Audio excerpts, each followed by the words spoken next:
Alright, hello, thanks for joining me in this video. As you can see, the title is how to make a thumbnail for YouTube or, I don't know, whatever you want.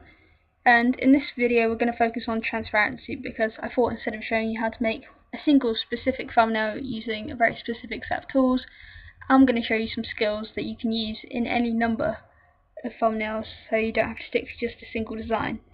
And in this one, as I've said, we're talking about transparency. But first I'd just like to tell you that I'm using the program called Gimp, and I'll put a link in the description below where you can find it. It's basically a free Photoshop. It's got everything you need for editing, creating thumbnails, creating pictures, whatever you want. It's there. It's completely free, it's completely safe. I suggest if you don't have the money to get Photoshop that you get this. It's a perfect alternative. Everything you need, it's got it. Alright, so what I mean by transparency is this. Sometimes you have an image and it's got its own background, and if you just wanted this creeper here, you can't because it's just never going to work. That image is never going to go away and it's always going to be superimposed onto this background. What we're going to go from is that into this, where we have a single image that we can move around however we want and put it anywhere.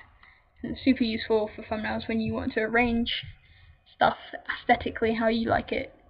And so there's two ways that we can do this.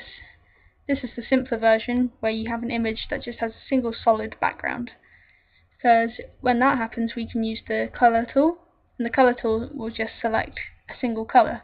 So in this one, if we click on the background, it's going to select everything in this picture that is black.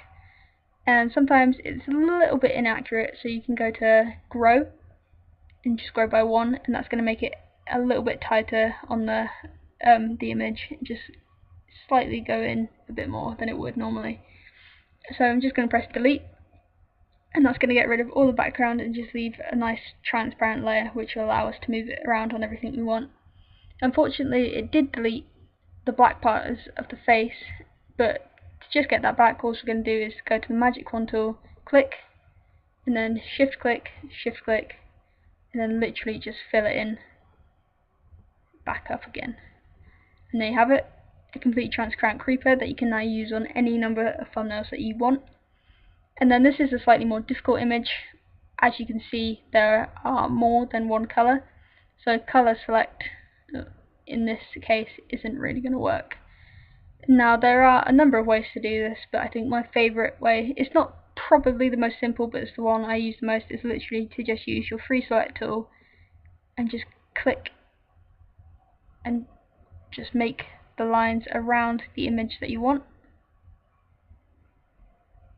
Just keep going.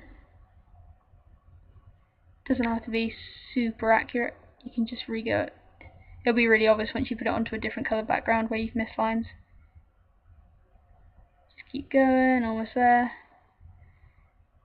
And so this is now selected everything in here, but if I press delete now, it's going to get rid of this. So what you have to do is go select, invert, and now it's, instead of selecting everything in here, it's selecting everything out here, which is what you want. But you can see it's kind of moved away from the image a bit, so I'm just going to go select, grow again, make it nice and tight, and then just going to press delete, and that goes away from the background. And as you can see here in my layer box, if I actually hide the white background I've got going on now, the image is already transparent. But in case you've done something like merge the layers, I mean, you can just literally go delete again once you've selected the white background.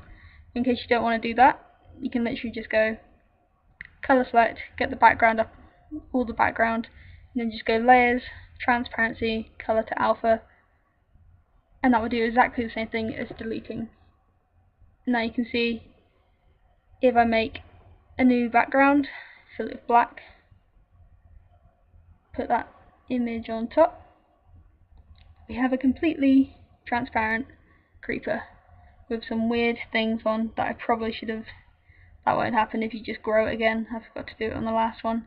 There you go, a completely transparent creeper from a multicolored background, or a multicultural background, who knows. Anyway, the next tutorial I think I'll be doing is textures and how they can enhance the look of your thumbnails or channel art. So I hope you'll join me in that video, and if you enjoyed this video, leave a like below, And if you like, I've got some Minecraft Let's Plays up that you can check out. And if you enjoy the channel, maybe you want to subscribe. I don't know. It'd be cool if you did though. Okay, so I'll see you in the next video. Thank you for watching. Goodbye.